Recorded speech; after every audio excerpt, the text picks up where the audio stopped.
dan hari-hari kejayaan dan keemasan itu akan kami perputarkan di antara manusia. Tidak orang Islam saja, tapi manusia, bangsa Eropa, bangsa Cina, bangsa apa, itu akan diperkirakan. Nah, sekarang ini kita menuju 100 tahun 2024 ini, pas kalau itu menujunya 100 tahun, awal 100 tahun. Siapa tahu Pak Anies ini salah satu unsur daripada perubahan peradaban dunia yang mudah-mudahan semakin maju insya Allah. Dengan kebusukan dan kejahatan yang sudah merajalela dengan mengikuti ideologi yang sesat ini. Habib, itu tadi saya sudah jelasin ya, semuanya itu benar nggak sih ada siklus 100 tahunan itu? Terus momentumnya tahun 24 ini apa benar? Begitu? Itu silakan waktunya kami berikan ke Habib. Terima kasih. Assalamualaikum warahmatullahi wabarakatuh. Alhamdulillah wassalatu wassalamu ala Rasulillah wa ala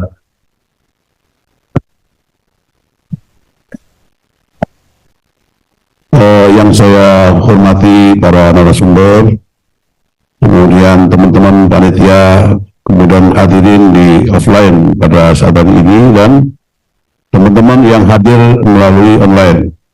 Langsung saja menuju kepada tema yang diangkat pada diskusi ini, siklus peradaban manusia di muka bumi 100 tahun, ada siklus perubahan.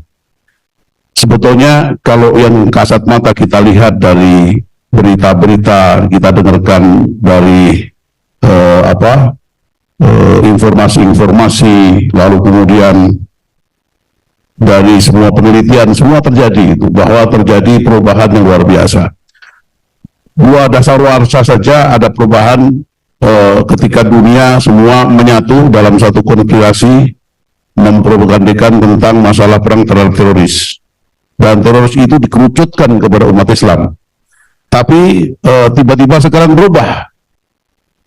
Resolusi PBB mengatakan bahwa kita harus ada resolusi tentang anti-Islamfobia, dan itu harus diratifikasi oleh negara-negara untuk menjadi undang-undang. Siapa yang menghina Islam itu dipenjara, dihukum. Nah, ini satu perubahan yang luar biasa di mana-mana. Lalu kemudian di Eropa buka bersama di mana-mana, puasa luar biasa menyambut Islam ya.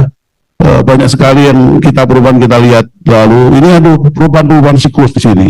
Lalu kekuatan-kekuatan ideologi pun mulai berbeda-beda ini.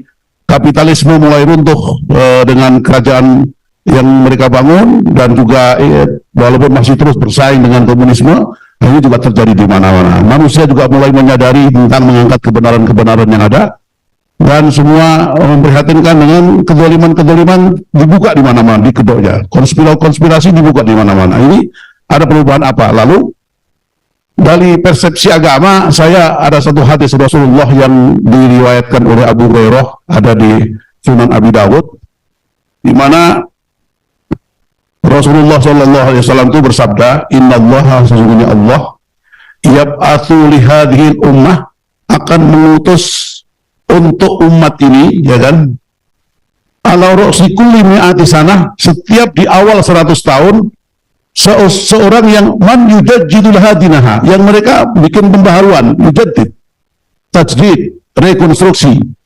Artinya kalau sudah terjadi sebuah penyimpangan agama adalah kebenaran. Kebenaran apapun. Jadi jangan sampai kita tafsirkan agama itu hanya ritual, hanya zakat, haji, puasa, tidak. Tapi agama di dalam Islam itu sifatnya universal, ya politik, ya ekonomi, ya budaya, ya semua ritual, semua masuk agama. Nah, ketika orang itu yudaddid, ketika sudah terjadi penyimpangan yang luar biasa dalam politik, ekonomi, moralitas, budaya, ya kan? Maka Allah akan mengutus. Ini di sini ada kata-kata man. Man ini di dalam bahasa Arab itu nakirah, masih umum. Bisa seorang, bisa kelompok, bisa sebuah golongan yang banyak, gitu kan? Nah, ini sebuah interpretasi yang bisa kita lakukan untuk memaknai daripada ini. Jadi kalau sudah bicara masalah agama, masalah kebutuhan orang banyak, manusia, maka dalam Al-Quran itu bahasa itu ada dua. Kadang-kadang Allah itu kepada orang-orang beriman saja, kadang-kadang kepada orang manusia. Siapa saja, agama saja bisa menjadikan diajak bicara oleh Al-Quran. Ya Yuhannas, manusia semua. Nah, di sini konteksnya adalah bahwa Allah setiap awal 100 tahun akan mengutus orang atau orang-orang atau kelompok yang akan membuat sebuah pembaharuan. Pembaharuan itu kepada yang benar, dari yang tidak benar kepada yang benar. Nah, ini akan terjadi semacam itu. Nah, ini sekarang kalau dari analogi internasional ya, analisisnya itu tanda-tandanya banyak sekali akan dari sebuah perubahan. Apakah Pak Anies yang sosok yang kita usung ini punya tipikal, punya cara berpikir, punya gaya, ya, punya pergaulan internasional, punya pemikiran yang smart, ya, bisa bergaul. Apakah ini juga salah satu daripada unsur daripada siklus perubahan 100 tahun? Nah, ini yang kita akan diskusikan pada saat ini. Ya, kalau bicara masalah agama, ya memang sebetulnya dalam Islam itu, Pak Antoni, agama itu keseluruhan, ya, ekonomi, ya, politik, ya, moral, ya, ritual, itu semua agama. Kita saja umpamanya, Pak Antoni ini kan ahli ekonomi, ya, ahli ekonomi, yang dembong ekonomi yang paling tinggi adalah Adam Smith. Adam Smith itu hidupnya lahir 1723, mati 1790. Nah, apa yang diungkap teori-teori daripada Adam Smith ternyata dibicarakan oleh Abu Ubaid al-Baghdadi. Tahun berapa? 200 Hijriah. 150 sampai 200 Hijriah. Berarti 1000 tahun lebih dibicarakan. Nah, ternyata teori-teori Adam Smith itu sudah contohnya tentang masalah invisible hand. Itu teori yang sangat terkenal bahwasanya harga itu diserahkan kepada pasar, tidak bisa diatur-atur, kan gitu. Ternyata di hadis Rasulullah itu Abu Ubaid mengupas dari satu hadis dari Tirmidzi bahwa Rasulullah ditanya sahabat-sahabat, ya Rasulullah, ini sekarang harga kurma ini mencekik, nggak bisa dibeli, mahal karena kelangkaan. Coba putuskan gitu, harganya dipatok saja. Rasul mengatakan itu tidak harga, itu serahkan kepada yang punya kuasa, yaitu Allah Subhanahu Wa Taala. Itu ternyata teori Adam Smith itu invisible hand di situ. Serahkan, cuma nggak disebut sama dia. Lalu kemudian bagaimana Ibnu Sina itu menjadi rujukan daripada ilmu kedokteran, Al-Khawarizmi, Ibnu Battuta dalam geografi. Ternyata mereka penemu-penemu ilmu pengetahuan itu adalah muslimin, walaupun bukan orang Arab, tapi muslimin mereka. Tapi akhirnya diikuti orang-orang Barat, tapi seakan-akan diakui penemuan mereka. Itu yang tidak disebut. Makanya kalau Pak Antoni nanti bisa ada penulis buku Abu Ubaid itu, ya, tentunya Al-Awwal judulnya itu kok terjemahannya luar biasa. Semua teori Adam Smith di situ semua dari situ. Itu luar biasa. Nah, ini menunjukkan bahwa peradaban kita ini memang dulu pernah peradaban Islam terjadi di Spanyol, ya kan? Itu tidak bisa dipungkiri. Makanya di dalam surat Al-Ankabut itu dikatakan watilkal ayyamu nudawiluha bainan nas, dan hari-hari kejayaan dan keemasan itu akan kami perputarkan di antara manusia.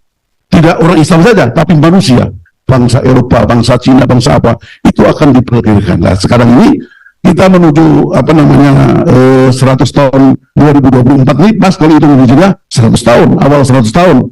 Siapa tahu Pak Anies ini salah satu unsur daripada perubahan peradaban dunia yang mudah-mudahan semakin maju insya Allah, dengan kebusukan dan kejahatan yang sudah merajalela dengan mengikuti ideologi-ideologi yang sesat ini. Ini saja mungkin sebagai mukadimah, sebagai memantik. Nanti selanjutnya akan dibahas secara mendalam oleh Pak Robi, kemudian juga Pak Antoni Budiawan dari sisi politik ekonomi secara global dan secara lokal. Ini saja mungkin dari saya, kurang lebih maaf. Wassalamualaikum warahmatullahi wabarakatuh. Waalaikumsalam. Habib, begini, kan kalau ada orang yang berharap, oh ini kebangkitan peradaban baru, jangan-jangan ini kebangkitan Islam kalau sesuai buat Habib tadi ya, berarti ini Islam akan bangkit. Nah, nanti kalau Islam akan bangkit sesuai dengan hadis itu, sebenarnya itu sudah mengarah kepada zaman akhir. Lalu ada yang bertanya begini, Habib, nanti kalau ini peradaban baru timbul atau Islam berjaya kembali, itu berarti sebentar lagi kiamat dong, Beb. Dengan kayak gini aja, Beb. Itu gimana, Beb? Ya, enggak lah. Kita nggak bisa rem, ya. Itu nggak bisa kita rem. Jadi sebetulnya kalau di dalam literatur yang kita ketahui dalam hadis apa itu, bahwa bangsa yang paling panjang jam terbangnya di dalam kehidupan dan peradaban ini orang Yahudi. orang Bani Israel. Orang Bani Israel itu memahami, mengetahui sebuah kebenaran. Tapi kebenaran yang akan mengerucut, akan merugikan dia akan ulur-ulur tidak sampai di situ, supaya bagaimana nggak terjadi. Contohnya umumnya dalam hadis itu nanti pada akhirnya Yerusalem itu akan direbut kembali orang beriman dan orang-orang Yahudi akan takluk di situ. Tapi dia bagaimana berupaya supaya takdir Tuhan itu nggak nyampe-nyampe gitu. Nah, itu orang-orang Yahudi seperti itu. Saya kira itu, jadi kita ada orang-orang yang tipikal seperti itu. Nggak bisa, kalau siklus itu akan berjalan, nggak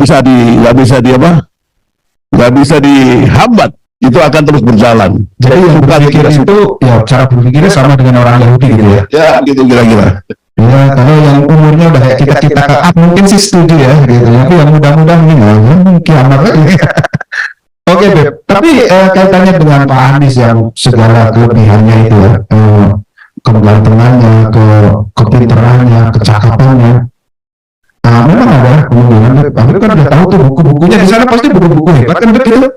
Ada nggak komik misalnya seperti Shinchan apa gitu bisa ada nggak gitu?